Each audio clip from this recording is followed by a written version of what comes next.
A už nám hrají kapty. Pavel Prací z Pivo nepije. A teď to vidět. Nekouří, nepije. Nezade drogy.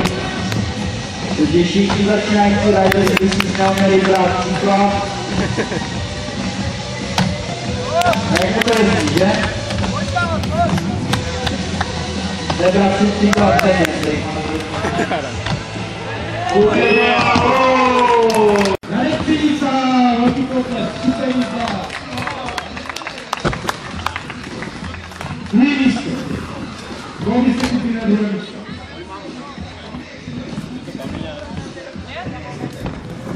Máš pravdu. Druhé místo, Denis Rezek. Gratulace, Pavel, super jízda. A první místo, se to na mě směje, tak si proto pokalíku. Velká gratulace, super jízda. Tak jo, děkuji moc. Teď hrál tak 5-10 minut pauzu, co se pojede strik, posled. Prosím, věřte, kteří se nezaregistrovali.